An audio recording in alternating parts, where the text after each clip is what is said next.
Students, हम देखेंगे कि क्लोरीन गैस जो है वो हम कैसे प्रिपेयर कर सकते हैं इंडस्ट्रियल लेवल पे, और वो भी नेल्सन सेल से। हम देख लेते हैं नेल्सन सेल क्या होता है। नेल्सन सेल जिस तरह से ये हमारे सामने एक जो है वो सेटअप नजर आ रहा है, इसमें हम देख रहे हैं कि अब इसकी हम कंस्ट्रक्शन अगर देख लें सबसे पहले कि इसमें क्या क्या मौजूद है। ये एक बहुत बड़ा सा कंटेनर है, ठीक है।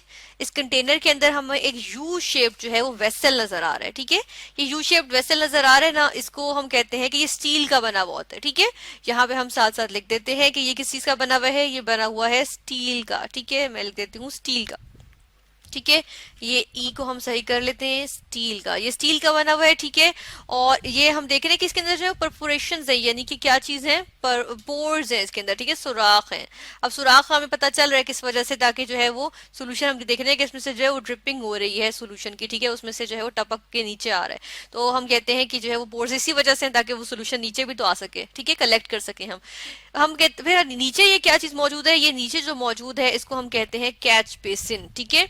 इसको हम कहते हैं कैच बेसिन। कैच बेसिन लिख देती हूं मैं यहाँ पे, कैच और बेसिन, BASIN, कैच बेसिन कहते हैं। इसमें हम जो है वो अपनी प्रोडक्ट भी लेंगे, ठीक है। इसके अलावा मैं ये देख लेती हूँ कि हम फिर से देखते हैं कि जो स्टील का जो है वो हमारे पास वेसल बना हुआ है, यू शेप्ड है, ठीक है।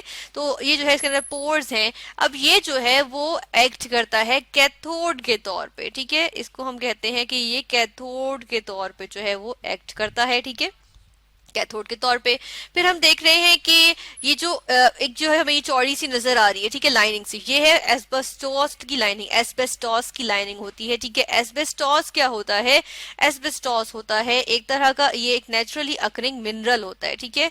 मिनरल होता है किसका, कैल्शियम का, मैग्नीशियम का मिनरल होता है, ठीक है, मिनरल, और नेचुरली अकरिंग होता है ये मिनरल। और इसको जो है वो यहाँ पर हम यूज कर रहे हैं, किस वजह से यूज कर रहे हैं, ताकि हम इस सोल्यूशन को जो है वो सेपरेट कर सकें। हम जो है वो इस सोल्यूशन को, जो यहाँ पर सोल्यूशन मौजूद होगा, और यहाँ पे सोल्यूशन जो है वो हम देखते हैं किस चीज का होता है, वो होता है यहाँ जो सोल्यूशन होगा वो किस चीज का होगा, सोडियम क्लोराइड का, ठीक है। चले मैं यहाँ दूसरे कलर से लिख देती हूँ कि यहाँ पे सोल्यूशन किस चीज का मौजूद होगा, यहाँ पे सोल्यूशन मौजूद होगा सोडियम क्लोराइड का, ठीक है, सोल्यूशन। और हम देखते हैं कि यहाँ पर मैं इसके चले अब फिल भी कर लेती हूँ कि हमने इसके अंदर सबसे पहले क्या चीज ली है, इसके अंदर मैंने ले लिया सोडियम क्लोराइड का सोल्यूशन ले लिया, ठीक है। ये मेरे पास आ गया इसके अंदर सोडियम क्लोराइड का सोल्यूशन। मैंने कहाँ से डाला है, मैंने ऊपर से जो है यहाँ से जो है वो सोडियम क्लोराइड का सोल्यूशन डाल दिया है, ठीक है, यहाँ से आ गया। अब क्या करते हैं कि ये जो बीच में एक बड़ा सा नजर आ रहा है, ये एक जो है वो ग्रेफाइट का बना होता है। ग्रेफाइट क्या होता है, कार्बन की एक फॉर्म होती है, ठीक है।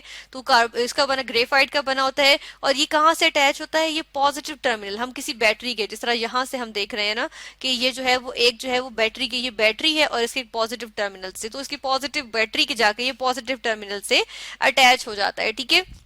और इसलिए हम इसको कहते हैं कि ये क्या है, ये हम कहते हैं कि ये है एनोड, ठीक है, इसको हम एनोड कह देते हैं। और इसके अलावा हम ये देखते हैं कि अब हम जब इसकी जो है वो वर्किंग देखेंगे तो हमें अंदाजा होगा कि क्या इसके अंदर होता है। और ये जो कुछ इनलेट्स बने हुए ना, कुछ आउटलेट्स हैं, कुछ इनलेट्स है, यानी कि यहाँ से हम क्या डालेंगे, स्टीम पास करेंगे, ठीक है। स्टीम क्या होती है, वाटर वेपर्स होते हैं, ठीक है, भाप जो होती है। और यहाँ से हम क्या करते हैं कि हम यहाँ से जो है वो यहाँ से हासिल करेंगे एक प्रोडक्ट, यहाँ से दूसरी प्रोडक्ट हासिल करेंगे, यहाँ से हम अपनी तीसरी प्रोडक्ट हासिल कर लेंगे, ठीक है। अब हम देख लेते हैं कि अब इसके अंदर रिएक्शंस क्या होते हैं और ये किस तरह से होता है कि स्टील के हमारे पास जो हो गए, स्टील के जो पोरस जो हमारे पास स्टील परफोरेटेड जो स्टील वेसल है वो क्या हो गया, कैथोड हो गया, ठीक है। ये ऐसा करते हैं कि हम ये साइड पे लिख लेते हैं, ये सारी इंफॉर्मेशन हम साइड पे लिख लेते हैं कि इसमें जो है वो कैथोड क्या है, कैथोड इसके अंदर है स्टील की वेसल, ठीक है। इसके अंदर जो स्टील की वेसल है वो कैथोड है, ठीक है। कैथोड होता है जहां पे हम कहते हैं कि ऐसा इलेक्ट्रोड होता है जो नेगेटिवली चार्ज्ड होता है, ठीक है।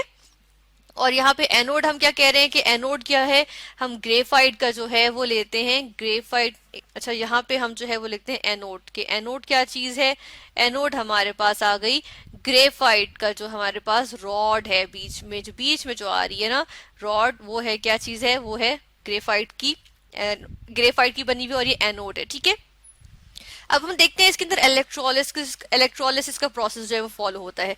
इलेक्ट्रोलिसिस क्या है, इलेक्ट्रोलिसिस होता है कि हम इसके अंदर सोडियम क्लोराइड क्योंकि डाल रहे हैं ना, तो सोडियम क्लोराइड जो है, जो मेरे पास सोडियम क्लोराइड है, इस ये जो है वो इलेक्ट्रिसिटी की प्रेजेंस में इलेक्ट्रिक करंट की प्रेजेंस में ये जो है वो ब्रेक डाउन हो जाता है इसका, ठीक है।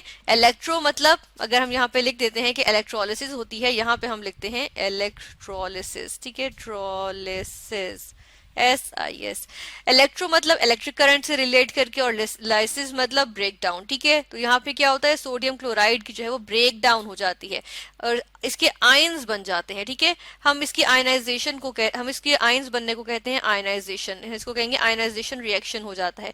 सोडियम आयंस बन गए, ठीक है, ये सोडियम आयंस बन गए क्योंकि ये एक्वस सॉल्यूशन मौजूद था ना सोडियम क्लोराइड का, यानी कि हम कहते हैं कि हम ब्राइन कह देते हैं इसको, हम क्या कह सकते हैं, हम कहते हैं कि ब्राइन मौजूद था, ठीक है।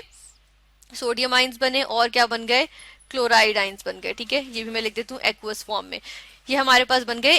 क्या ये क्या हो गया है, ये जो है वो इलेक्ट्रोलिसिस हुई है। जब मैंने इसके अंदर जो है वो सोडियम क्लोराइड लिया तो उसकी जो है वो ब्रेक डाउन हो गई सोडियम आइंस में और क्लोराइड आइंस में, ठीक है। अब क्या होता है कि जो, क्योंकि हम कहते हैं एनोड जो है वो पॉजिटिवली चार्ज है ना, तो वहां पर क्या होगी, वहां पर जो है वो नेगेटिव आइंस जो है वो उसकी तरफ मूव करेंगे, ठीक है। तो हम देखते हैं कि यहाँ पर अब एनोड पे, एनोड लिखते हैं हम, ठीक है। एनोड पे क्या होता है, एनोड पे देख लेते हैं हम क्या होता है। एनोड पे जो क्लोराइड आइंस हैं, ये जो क्लोराइड आइंस है मेरे पास, ठीक है, ये क्या करेंगे, एनोड पे ऑक्सीडेशन होती है, ठीक है, ऑक्सीडेशन हम लिख देते हैं, एनोड पे हमेशा ऑक्सीडेशन होती है, ठीक है, ऑक्सीडेशन। पॉजिटिवली चार्ज है इसलिए क्लोराइड आइंस उसकी तरफ गए क्योंकि क्लोराइड आइंस नेगेटिवली चार्ज है, और हम देखते हैं कि वहां पे ऑक्सीडेशन होगी क्लोराइड आइंस की, यानी कि अपने इलेक्ट्रॉन लूज कर देंगे। नेगेटिव चार्ज इसीलिए ना, मतलब कि इसने इलेक्ट्रॉन गेन किया हुआ एक्स्ट्रा, तो अब जब ये अपना इलेक्ट्रॉन लूज कर देगा तो हमारे पास क्या आएगा, क्लोरीन का एटम आ जाएगा, इलेक्ट्रॉन लूज हो जाएगा। लेकिन अगर दो क्लोराइड आइंस होते हैं तो दोनों क्लोरीन एटम्स जो है वो आपस में कंबाइन कर जाते हैं, क्योंकि एक क्लोरीन एटम तो ऐसे तो एग्जिस्ट नहीं करता ना, तो इसलिए वो जो है वो दूसरे क्लोरीन एटम के साथ फौरन रिएक्ट करके क्लोराइड आइन बना, सॉरी क्लोरीन गैस बना लेता है डाई एटॉमिक फॉर्म में, ठीक है, दो एटम्स मिलके, ठीक है, और ये आ गई क्लोरीन गैस, ठीक है। इसीलिए जब दो होगा तो यहाँ पर भी 2 आ गया और यहाँ पर भी 2 आ जाएगा, तो हम क्या करते हैं, यहाँ पर भी 2 लिख देते हैं, ठीक है। और फिर बैलेंस करने के लिए यहाँ पर और यहाँ पर भी 2 लिखना पड़ेगा, तो ये भी हमने लिख दिया, ठीक है। तो ये हमारे पास हो गया एनोड पे ऑक्सीडेशन और क्लोरीन गैस मिली, और ये क्लोरीन गैस जो है हम देखते हैं कि ये यहाँ से जो है वो हमारे पास आ जाती है, chlorine gas pale yellow green colour की होती है, ठीक है। और ये मेरे पास क्या चीज आ रही है, मेरे पास आ गई यहाँ से क्लोरीन गैस, मैं यहाँ पर भी लिख देती हूँ क्लोरीन गैस आ गई, ठीक है। अब हम देख लेते हैं कि एनोड पे हमने देखा ऑक्सीडेशन हुई है, तो कैथोड पे हमारे पास क्या होता है, कैथोड पे हमारे पास रिडक्शन होगी, ठीक है। तो हम यहाँ पे लिखते हैं कैथोड, ठीक है, कैथोड लिख दिया ये हमने। और हम देखते हैं कि कैथोड पे क्या होती है, कैथोड पे रिडक्शन होती है, ये भी हम लिख देते हैं। चले यहाँ पे हमने लिख दिया कि कैथोड पे रिडक्शन होगी, ठीक है, ये हमने लिख दिया रिडक्शन। अब हम देखते हैं कि रिडक्शन किस तरह से होगी, कि रिडक्शन के लिए हम सबसे पहले ये देखेंगे कि जब हमने सोडियम क्लोराइड लिया था तो ये ब्राइन था ना, और हमने यहाँ पे वाटर भी लिया था, ठीक है, स्टीम भी हमने इंजेक्ट की थी ना, तो स्टीम भी है हमारे पास, यानी कि हम कहते हैं कि यहाँ पर वाटर भी मौजूद था, ठीक है। तो वाटर का हम रिएक्शन यहाँ पर पहले लिख देते हैं कि जब मेरे पास वाटर था उसकी भी तो इलेक्ट्रोलिसिस हो गई ना, वो भी तो ब्रेक डाउन होगा उसका भी, ठीक है ना, इलेक्ट्रिसिटी की प्रेजेंस में। तो ये जब मेरे पास वाटर था इसकी इलेक्ट्रिसिटी की प्रेजेंस में इसकी ब्रेक डाउन कैसे होगी, कि हाइड्रोजन आइंस आएंगे, ठीक है, एक्वस सोल्यूशन, एक्वस फॉर्म में, और हमारे पास आ जाएंगे हाइड्रोक्सिल आइंस, ठीक है, या हाइड्रोक्साइड आइंस, ठीक है, ये आ गए एक्वस फॉर्म में, ठीक है, ये हमारे पास बन जाएंगे। और हम देख रहे हैं कि ये जो हाइड्रोजन आइंस आए ना, ये प्रेफर होंगे कैथोड पे, ठीक है, ये जाएंगे कैथोड पे। और हम देखते हैं किस तरह से ये कैथोड पे जाएंगे, कैथोड पे जाने के, जब ये कैथोड पे जाएंगे तो कैथोड पे रिडक्शन होगी, यानी कि इलेक्ट्रॉन्स गेन होंगे। तो यहाँ देखते हैं हम कि इलेक्ट्रॉन्स गेन किस तरह से होंगे, कि हमारे पास ये आ गया हाइड्रोजन आइन, ठीक है ना, ये हाइड्रोजन आइन है, और इसने क्या किया, इसने जो है वो इलेक्ट्रॉन गेन किया, क्योंकि रिडक्शन हो गई है इसकी, गेन करने से क्या बन जाएगा, हाइड्रोजन एटम बन जाएगा, ठीक है। और हम देखते हैं अगर 2 हाइड्रोजन आइंस होंगे तो 2 इलेक्ट्रॉन्स गेन होंगे, और फिर 2 हाइड्रोजन के जो है वो एटम्स आएंगे। लेकिन दोनों हाइड्रोजन एटम्स जो है वो रिएक्टिव होते हैं ना, बहुत ज्यादा एटॉमिक फॉर्म में तो नहीं एग्जिस्ट करेंगे ना, तो वो दोनों जो है वो कंबाइन करके H2 जो है वो गैस की फॉर्म में आ जाएगी, ठीक है ना। ये हमारे पास गैस आ गई, और गैस हम देखते हैं कहाँ से निकल जाएगी, यहाँ से जो है वो हमारे पास जो है वो गैस आ जाएगी। यहाँ पे जो हमारे पास ये कैथोड था ना, ये हमने इसको कैथोड कहा था, ठीक है ना, ये पूरी कैथोड कही थी ना, तो यहाँ पर हमारे पास हाइड्रोजन के एटम्स आ जाएंगे, ठीक है। और वो जो है वो बना लेंगे, दोनों दो दो एटम्स मिलके जो है वो हाइड्रोजन गैस के जो है वो मॉलिक्यूल्स बना के हमारे पास हाइड्रोजन गैस आ जाएगी, ठीक है ना।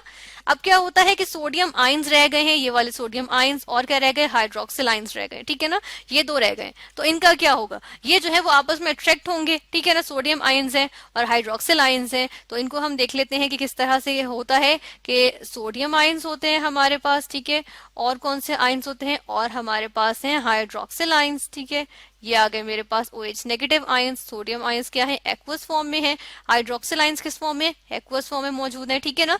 और यहाँ पर क्या होता है, इन दोनों की फॉर्मेशन, इन दोनों का रिएक्शन होगा, केमिकल रिएक्शन, और हमारे पास क्या चीज बन जाएगी, हमारे पास जो है वो सोडियम हाइड्रोक्साइड बन जाएगा, ठीक है। ये जो है वो उसका एक्वस सोल्यूशन आ गया, कॉस्टिक सोडा जिसको हम कहते हैं, ठीक है ना। तो ये हमने देखा कि क्लोरीन गैस को हमने हासिल किया है नेल्सन सेल में, जब हमने इलेक्ट्रोलिसिस की सोडियम क्लोराइड की।